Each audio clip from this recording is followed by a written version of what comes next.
Take a look at this. Masses of mayflies hatch and take over downtown La Crosse, Wisconsin. They may look kind of creepy, but the batches of bugs serve an important purpose.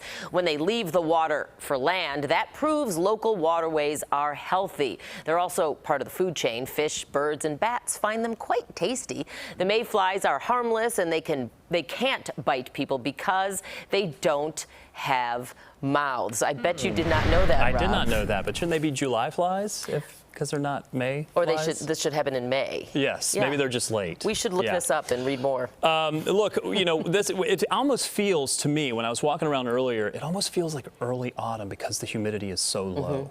It really feels quite comfortable outside, and that's going to continue for a while. Let's talk about where our forecast goes from here because it feels so wonderful, and I'm happy to say that I think this is going to stick around for a while. There is one day that I do want to let you know about things kind of changing a little bit, but really, for this time of year where the humidity can be somewhat oppressive like it has been over the past few days, we're looking pretty good.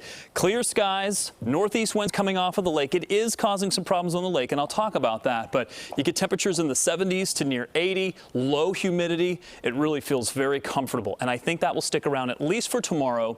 Monday is the day where we start to see some changes. The one thing that I want you to be concerned about if you're heading down to the lakefront, especially, or maybe some of the beaches, is because the wind is coming right off of the lake, and it's also not directly on shore. It's a little bit along shore.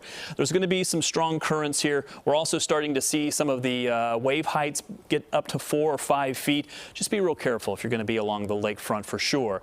Could have some larger waves, and I think they're going to stay that way through the rest of this afternoon and evening, and then maybe should subside. By the way, if you're curious, water temperatures have really warmed up. They're in the upper 60s to near 70 degrees. Those winds right off of the lake, those are going to start to switch around to the south and southeast overnight. That's why I think lake conditions tomorrow will improve a little bit, but it still should feel very comfortable. Now, if you take nothing away from my forecast here, take this away. When the humidity is lower, the overnight low temperatures are able to cool down quite a bit. So 50s and 60s for tonight. I put 60 here, but keep in mind the city tends to stay a little bit warmer, maybe even mid-60s. Once you get away from the city, all the outlying locations are likely going to be a little bit cooler. Again, lower the overnight low temperature, the better chance that your humidity is going to stay on the lower side. That will start to change a little bit. It will start to creep back up as we head into Monday.